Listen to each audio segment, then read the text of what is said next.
Welcome, friends, to today's episode. It's a shorter episode. Sorry about that. But we're talking about the importance of the transformation work of Jesus in your life. Jesus didn't come just to be a patch on a life that was otherwise pretty good. No, Jesus came to transform you. Find out how today. Welcome to Everyday Truth with Kurt Skelly. We believe the Bible is true and relevant to everyone, everywhere, every day. If today's conversation is a help to you, take a moment to leave a review or share it with a friend. Thanks for listening. Now, let's join Kurt for today's episode. Hello, friends. Welcome back to the old studio here in Fredericksburg. I'm looking forward to jumping back into Matthew chapter 9. And I've said it before, but I'll say it again. I just love these sections of the Bible that talk about Jesus. And of course, we know the whole Bible talks about Jesus, but just thinking about how he lived his life and how he lived for others and these miracles, amazing. We're in Matthew 9. We stopped actually in the middle of that feast that Jesus was having at the house of Matthew. I remember the Pharisees didn't understand. They went to the disciples of Jesus and they tried to cause a division. But there were also some well-meaning people. The Pharisees weren't well-meaning, but there were some well-meaning people that also struggled. And those people were the disciples of John the Baptist. So John the Baptist, as you know, had been imprisoned by Herod Antipas and eventually executed. His disciples that followed him always kind of had an issue with Jesus' disciples. And the reason for that was, remember back in John, I think it was 3, where in the early days of Jesus' ministry, the disciples of Jesus were baptizing more than the disciples of John, and John's disciples got competitive. They went to John and said, they're baptizing more than we are. They're more popular than we are. Their church is growing faster than ours is. We have the same kinds of things today, don't we? And John the Baptist said famously, he must increase and I must decrease. I am just the friend of the bridegroom. He is the bridegroom. So he tried to help his disciples understand that this was good. Now, here in this situation, the disciples of John the Baptist, they've always been like John, more of an ascetic approach to ministry. They sacrifice and fast and they have that kind of approach to ministry. Whereas Jesus is sitting at essentially a party. And people are happy, and there's food and drink and all the things that go along with it, and they're not understanding. And it says here in verse number 14, the disciples of John came and said, why do we and the Pharisees fast often, but thy disciples fast not? This just doesn't stand to reason. We find that we have more in common with the Pharisees than we do with the ministry of Jesus. And I think that's kind of an indictment even today for some of us. Sometimes I think that we have more in common with the Pharisees than we do the true ministry of Jesus. So let that be even itself an indictment. But watch how Jesus answers in verse 15. And Jesus said unto them, can the children of the bride chamber mourn as long as the bridegroom is with them? But the days will come when the bridegroom shall be taken from them, and then shall they fast. Now, I find it very interesting that Jesus used the metaphor of a bridegroom to speak to John's disciples. Now, why? I think the reason why is because that was the metaphor that John had used about Jesus. I think what Jesus was doing subtly is bringing their thinking back to what their own leader had said, that he is the bridegroom. And certainly when you're having a wedding and when the bridegroom is there, there's happiness, there's joy, there's a festive environment. But if that bridegroom were taken out of the way, if a couple years later that bridegroom died, well, then there would be mourning. And the point that Jesus is making is the days of mourning will come. For now, I'm here. I'm doing miracles.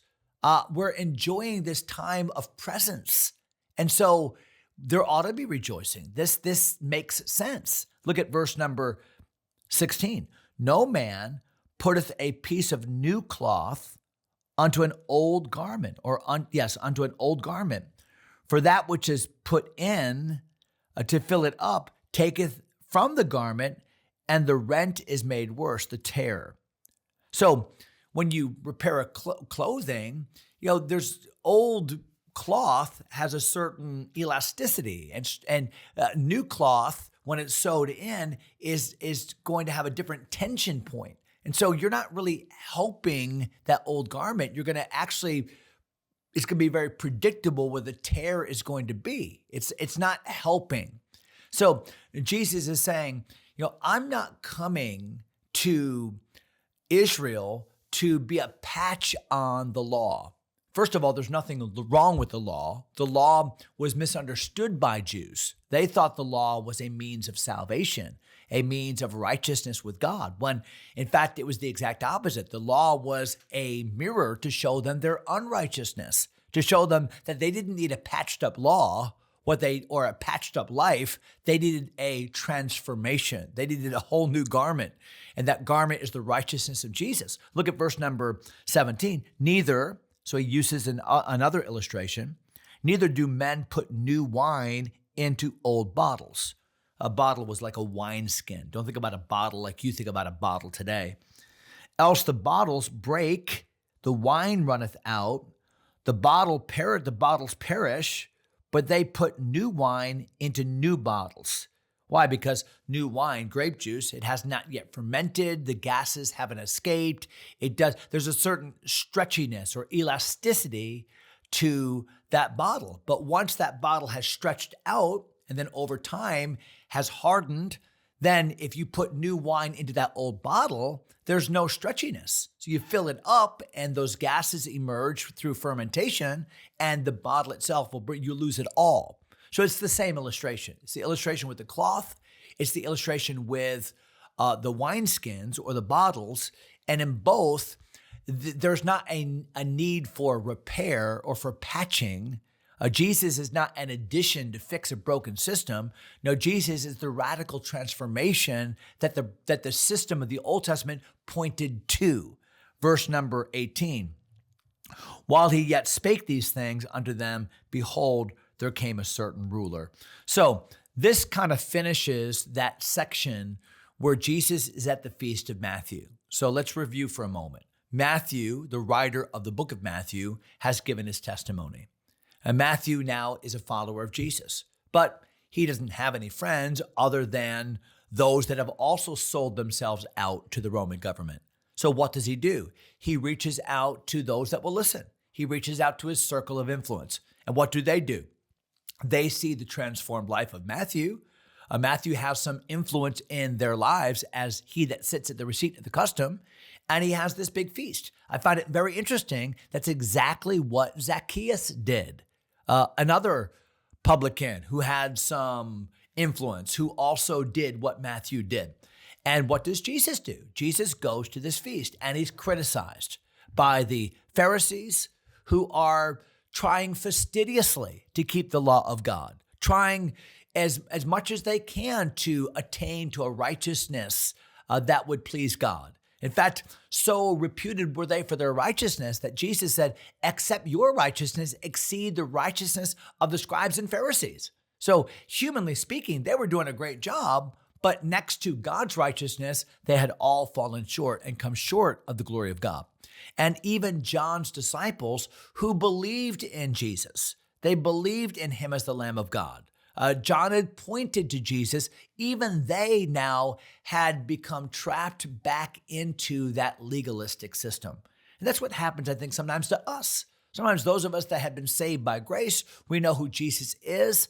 Sometimes we get trapped back into thinking that it is our righteousness, that somehow we have to measure up to make God love us.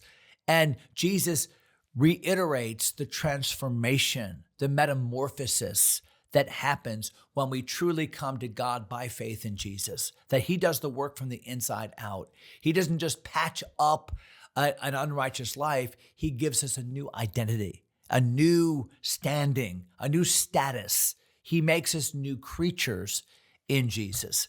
And so I hope that helps today. We're going to stop just a little bit early because we're into a brand new story. I don't have time to complete that. So you'll have a couple extra moments on your commute this morning. Sorry to do that, but we're going to stop right there in verse number 17. We'll come back to verse number 18 next episode. Hope you'll join us for that. God bless you, my friends.